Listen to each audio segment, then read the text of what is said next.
Assalamualaikum warahmatullahi wabarakatuh. Selamat pagi anak-anak sekalian. Senang berjumpa dengan kalian kembali. Bagaimana kabar kalian? Baik? Baik.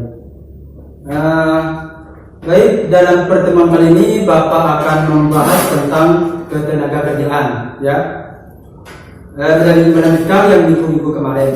Nah, sebelum Bapak menjelaskan tentang ketenagakerjaan, nah di sini anak-anak Bapak yang minggu kemarin itu membahas tentang apa? Masih ingat? Membahas tentang perpajakan, baik? Bisa dimengerti ya tentang perpajakan yang minggu kemarin Bapak jelaskan itu? Sudah jelas? Ya. Bapak harap kalian sudah paham semua ya terkait dengan perpajakan. Baik, kita lanjut ke bab berikutnya, yaitu ketenagakerjaan. Nah, di ketenagakerjaan di sini ada dua poin yang harus kalian pahami. Yang pertama adalah permasalahan ketenagakerjaan. Yang kedua adalah peranan pemerintah dalam upaya menanggulangi ketenagakerjaan. Di sini Bapak akan bahas terlebih dahulu di poin pertama, yaitu permasalahan ketenagakerjaan. Di sini ada beberapa masalah dalam ketenagakerjaan, ya. Di sini yang pertama adalah mutu tenaga kerja masih relatif rendah. Nah, mengapa bisa dikatakan rendah? Jadi seperti ini. Di negara kita ini kebanyakan orang-orang ya atau anak muda yang sudah lulus dari SMA ataupun sudah lulus dari perguruan tinggi. Nah, keterampilan dan pengalaman yang mereka miliki itu tidak cukup untuk memasuki dunia pekerjaan. Nah, di situ yang dikatakan relatif rendah, ya. Baik, yang kedua, jumlah tenaga kerja yang tidak seimbang dengan luas lapangan kerja. Nah, jadi luas lapangan di negara kita ini itu masih terbatas. Nah, dari tahun ke tahun itu otomatis pekerja di negara kita ini akan semakin bertambah dan semakin banyak. Nah, semakin banyak tenaga kerja yang ada di negara kita, maka luas lapangan yang dimiliki Indonesia tersebut itu tidak tertampungi, ya. Istilahnya tidak muat, ya. Jadi sisanya ini yang akan menjadi masalah seperti itu. Selanjutnya rendahnya upah diterima tenaga kerja, ya. Jadi upah minimum yang dimiliki Indonesia tersebut ini masih relatif rendah, ya. Nah, jika jika upah yang diterima pekerja itu masih rendah, ya. Nah, ini yang menjadi masalah. Jadi pekerja tersebut yang diterima upah itu tidak cukup untuk memenuhi kebutuhan keluarganya atau kebutuhan hidupnya sendiri, seperti itu. Selanjutnya angka pengangguran yang tinggi. Nah, di angka pengangguran yang tinggi di situ ada perhitungannya tersendiri, ya, anak-anak. Tolong yang namanya apa? Nama siapa namanya? Abdul, ya. Tolong didengarkan ya Abdul, ya, biar kamu paham. Angka pengangguran yang tinggi di sini ada perhitungannya, ya. Nah, di dalam perhitungan tersebut bisa dikatakan bahwasanya di dalam perhitungan ini bisa menjadi memprediksi atau bisa mengetahui angka berapa jumlah atau banyaknya angka pengangguran di negara kita, ya. Bapak sudah memberi contoh soalnya seperti ini, ya. Bapak bacakan dulu. Pada tahun 2018 jumlah pekerja di negara A adalah 80 juta orang, ya. Jumlah pekerja di negara A itu berjumlah 80 juta orang dan jumlah penganggurannya itu 45 juta orang. Jadi berapa jumlah angka pengangguran di negara A tahun 2018? Jadi yang ditanya itu adalah jumlah angkanya, ya. Bapak tuliskan rumusnya, ya. Jadi di sini angka pengangguran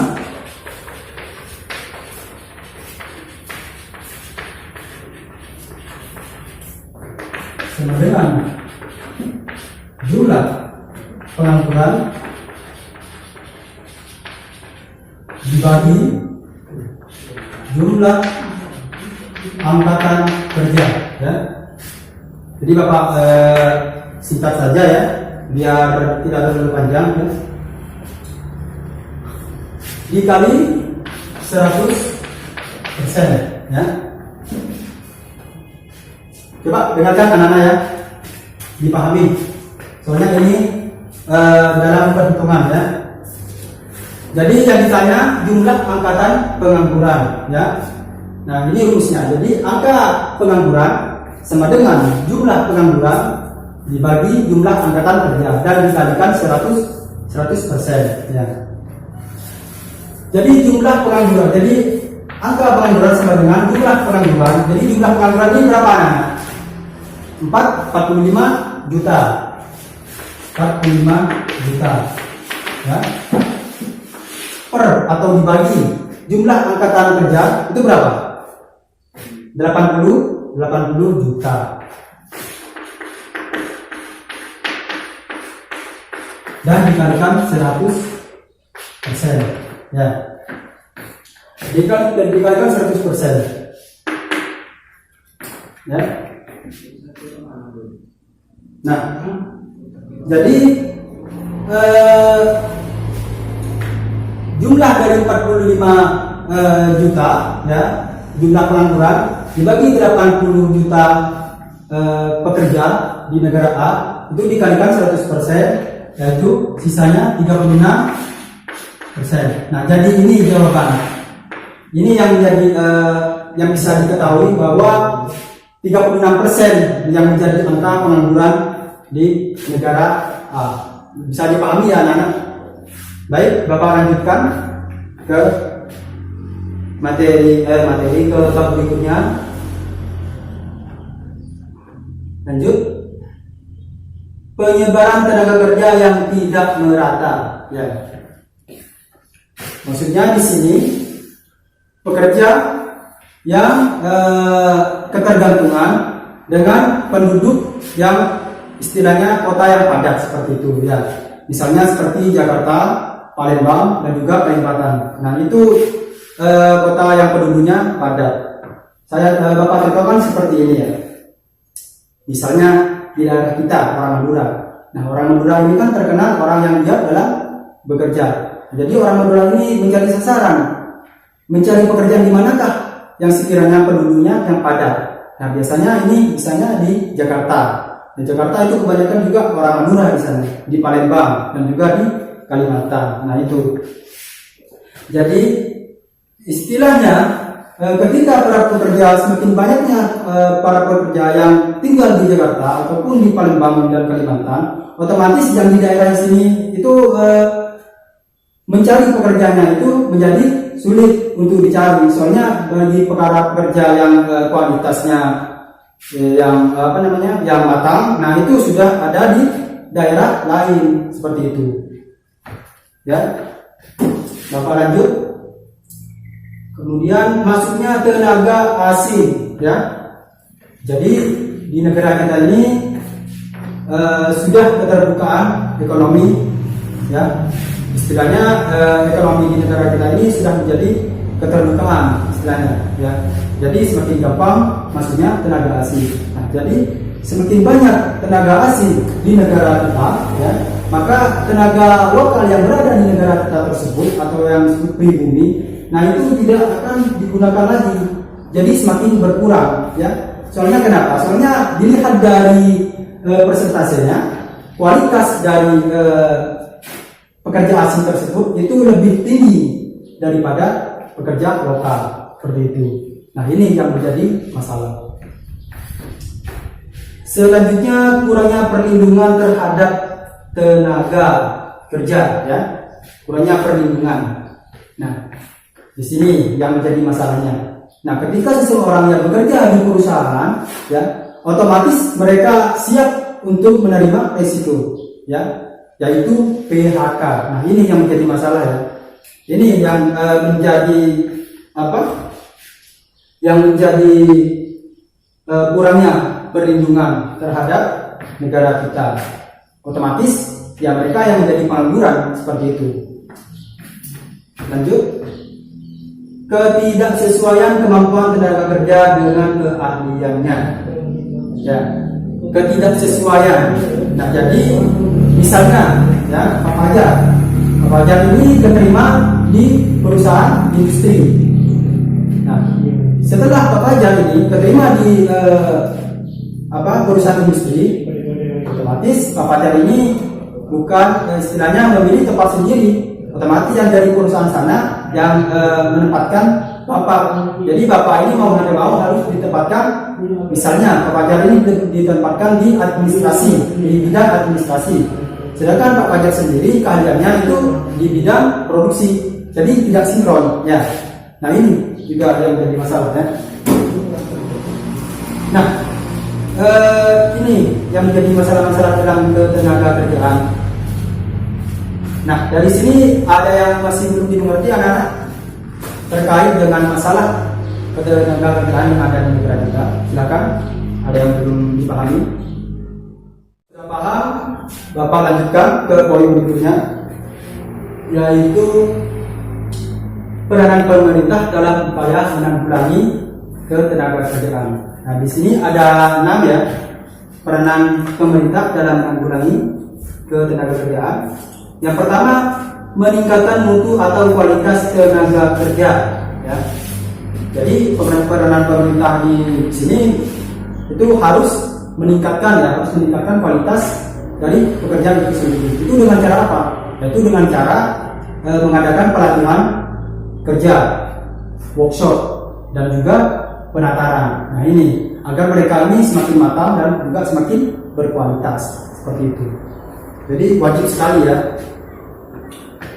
Yang kedua, berikutnya, menyusun dan menetapkan dasar hukum ketenaga kerjaan di Indonesia. Ya, jadi ini bergantung pada undang-undang dasar ya. Jadi kalian ini bisa baca sendiri di buku undang-undang ataupun bisa di internet. Kalian bisa cari itu isi undang-undang nomor berapa ya kalau salah.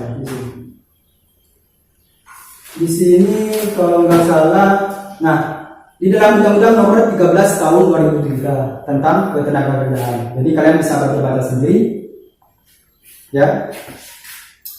Terus selanjutnya usaha memperluaskan lapangan pekerjaan. Nah, jadi pemeranan pemerintah itu harus memperluas lapangan pekerjaan. Untuk apa? Supaya apa? Nah, supaya para pekerja yang dari tahun ke tahun ini kan otomatis semakin banyak, ya, semakin banyak. Nah, jadi istilahnya luas lapangan pekerjaan ini harus juga semakin banyak juga, agar yang Bapak juga katakan tadi, agar masih bisa tertampung seperti itu, ya. Yaitu dengan cara membuka atau membangun lapangan pekerjaan yang baru seperti itu. Ya. Selanjutnya, penetapan upah minimum selayaknya. Jadi di poin tadi sudah dijelaskan bahwasanya upah minimum di negara kita ini masih relatif rendah, ya. Jadi peranan pemerintah ini harus mengupayakan bagaimana caranya upah minimum ini diberikan selayak-layaknya seperti itu, ya, ditetapkan, ya. Selanjutnya menumbuhkan jiwa wirausaha. Nah ini sangat penting peranan pemerintah dalam upaya menumbuhkan jiwa wirausaha. Nah jadi pemerintah ini harus istilahnya harus memberi semangat ataupun mendorong semua masyarakat Indonesia untuk memiliki jiwa wirausaha. Yaitu dengan cara apa? Yaitu dengan cara mengadakan pelatihan UKM, ya. Dan terakhir, perlindungan tenaga kerja. Nah ini yang menjadi masalah biasanya, ya. Nah ini harus ditanggulangi ya oleh pemerintah, perlindungan tenaga kerja, ya. Jadi banyak sekali di negara kita ini mempunyai masalah tertentu dalam pekerjaannya, ya. Entah itu dari segi apa juga Bapak ini tidak tahu. Nah untuk cara mengatasi agar tidak terjadi masalah terhadap ketenaga kerja, nah itu pemerintah harus memberi perlindungan. Itu dengan cara apa? Yaitu dengan cara memberi kartu jaminan sosial tenaga kerja. Nah itu yang paling penting, ya. Nah dari poin sini sudah selesai Bapak jelaskan. Mungkin dari poin pertama yang Bapak jelaskan tadi sampai yang kedua ada yang belum dimengerti, silakan. Ada yang masih belum dipahami? Sudah? Baik. Jadi Bapak menyimpulkan ya bahwasanya tenaga kerja ini adalah ilmu yang berhubungan dengan tenaga kerja dan juga masalah tenaga kerja dan juga peranan pemerintah dalam penanggulangan ketenaga kerjaan. Nah, di situ. Nah, Bapak harap kalian sudah mengerti ya apa yang Bapak sampaikan. Semoga kalian tidak lepas dari pembelajaran ini, tetap semangat terus, belajar terus, ya. Karena kesuksesan berada di tangan kalian sendiri, ya. Kurang lebihnya mohon maaf. Bapak akhiri sampai di sini. Wassalamualaikum warahmatullahi wabarakatuh.